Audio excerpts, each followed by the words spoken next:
देखिए, मैंने तो पहले कहा कि जब भी कोई सरकार चुनावों में जाती है तो वो अपना घोषणा पत्र लेकर के जाती है कि हमने 5 साल में कौन से कार्यक्रम करने हैं, और उसी घोषणा के एक संदर्भ में कुछ गारंटीज होती हैं जिसको सरकार जो है वो एक समय अवधि के साथ जो है पूरा करना चाहती है। जो सीतारमन जी कह रहे हैं कि कांग्रेस की या कर्नाटका की सरकार की जो वित्तीय पोजीशन जो है, कांग्रेस सरकार की वित्तीय पोजीशन जो है वो सभी जगहों के ऊपर जो है वो खराब नहीं है। हमारी कांग्रेस पार्टी जब सत्ता में आई है तो हमने बड़ी सूझबूझ से जो है वो हमारे मुख्यमंत्री जी ने, जो वित्त मंत्री भी हैं, उन्होंने देश के हिमाचल प्रदेश को चलाने के लिए बड़े पॉपुलर जो है वो फैसले लिए हैं, और उनकी फैसलों की कतार में जो हमारी गारंटीज हैं उनको भी हमने पूरा करने की कोशिश।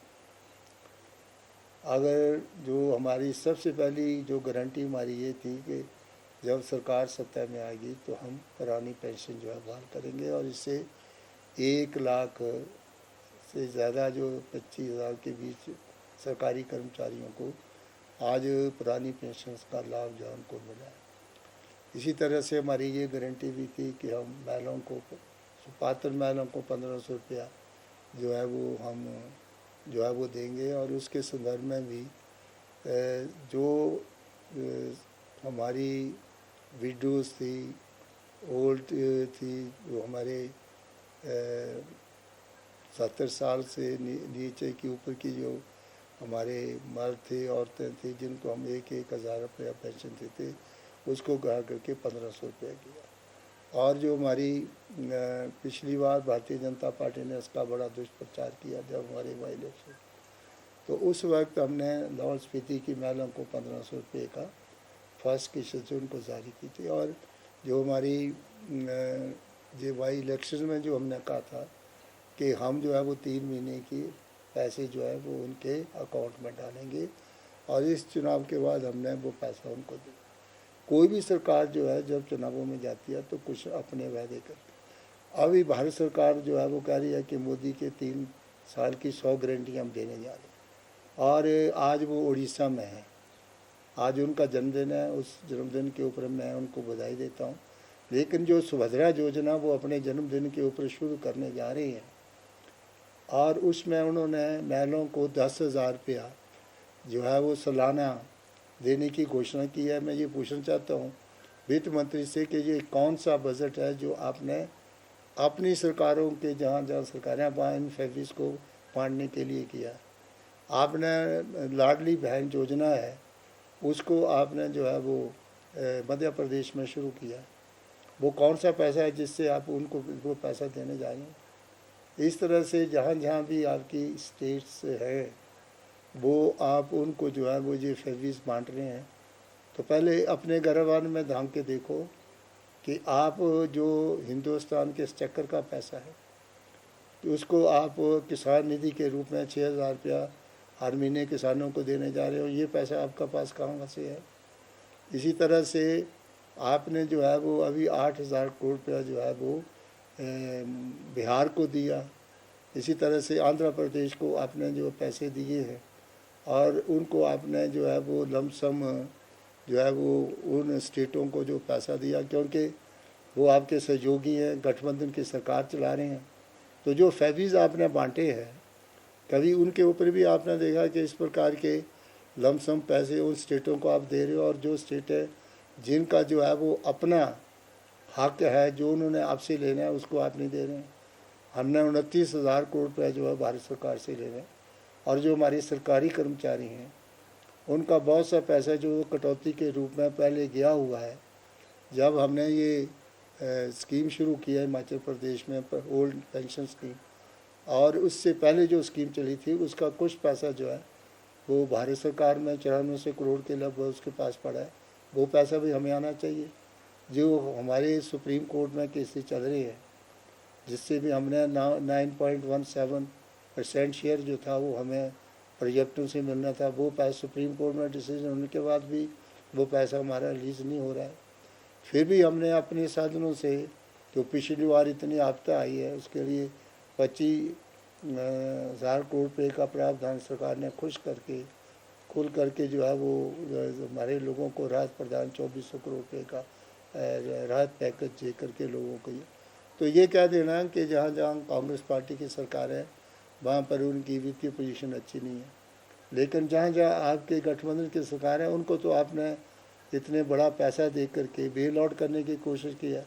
तो ये पक्षपात का रवैया जो है वो किसी भी स्टेट के साथ नहीं होना चाहिए। जो हमारे लेजिटिमेट क्लेम है, चाहे हमारा आपदा प्रबंधन का पैसा है, चाहे हमारा जो है वो जीएसटी का पैसा है, वो जितना शेयर जो है वो स्टेटों को बनता है उसको आपको देना चाहिए। पहले plan budget, non plan budget होता था, उस वक्त जो है रेलवे बजट अलग होता था। अब सारे बजट जो है वो उनको इकट्ठा कर दिया गया। पता नहीं चलता कि हमारी जो सरकारी जो हमारे दायरे के लोग हैं, पेंशन भोगी हैं, पेंशन लेने वाले हैं, इस तरह से सरकारी कर्मचारी हैं, उनकी पेंशन वगैरह उसका भी दायरा बढ़ गया है। तो इसलिए ये कह देना कि उन स्टेटों की वित्तीय कंडीशन अच्छी नहीं और आपकी स्टेटों की वित्तीय कंडीशन जहाँ जिनको आप डोल आउट कर रहे हो और बहुत पैसा जो आपको एक पैकेज के रूप में दिया जा रहा है। तो ये मैं आपको स्पष्ट करना है,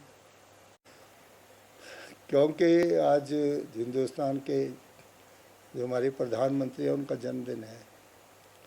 तो भारतीय जनता पार्टी बड़े पैमाने के ऊपर जन्मदिन मना रही है और अपनी जो 100 दिन की उपलब्धियाँ हैं उनका व्याख्यान कर रही है। और मुझे बताओ कि उनकी 100 साल की कौन सी बड़ी उपलब्धि है जिसके बारे में बोला। पहले आज गैस का सिलेंडर जो है वो 1200 रुपये पहुँच गया। अगर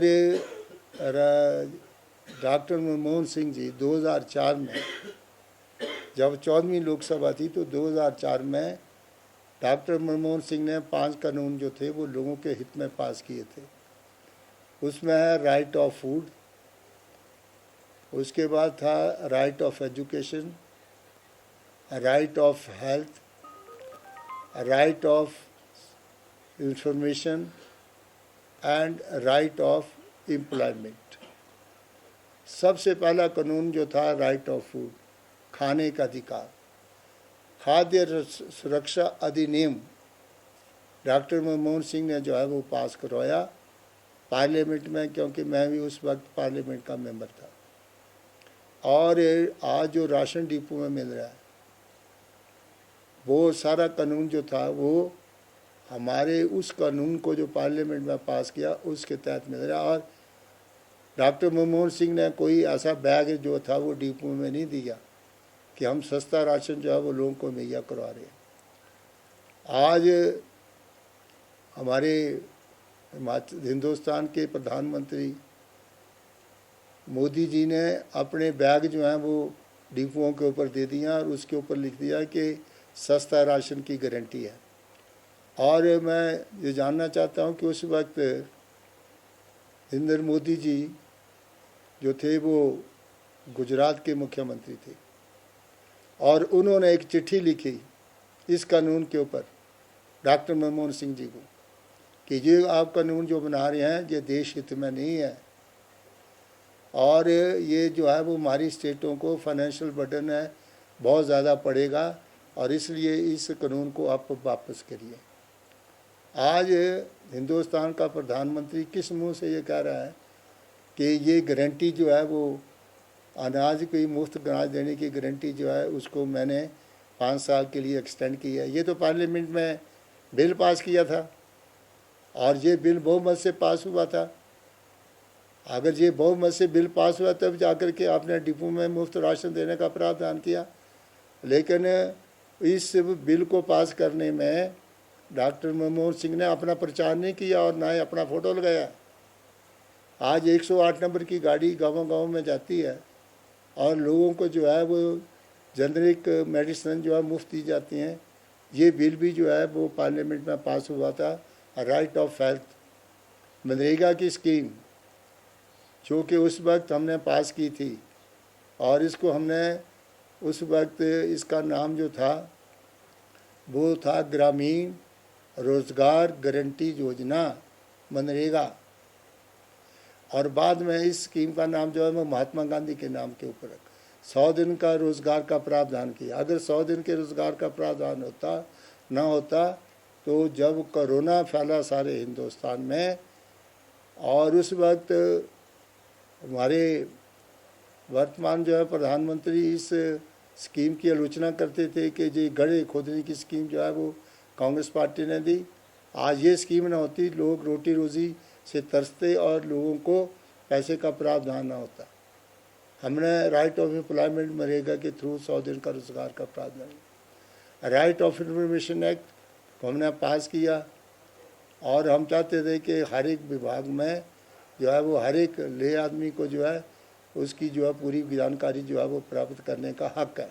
तब हमने राइट ऑफ इंफॉर्मेशन एक्ट जो है पास किया। इस तरह से आपने ये 5 कानून जो हमने लोगों को दिए, आज उसका फ़ायदा जो है सारे हिंदुस्तान में लोगों को हेल्थ में, और इसी तरह से हमारी जो है वो रोटी रोज़ी, रोज़गार, सूचना से सब चीज़ें उन कानूनों के माध्यम से आज हमने लोगों को दी। और हमारे प्रधानमंत्री उस वक्त अपना प्रचार नहीं करते थे, वो सिर्फ लोगों की बेहतरी के लिए कार्यक्रम करते। तो ये सारे काम जो है उस वक्त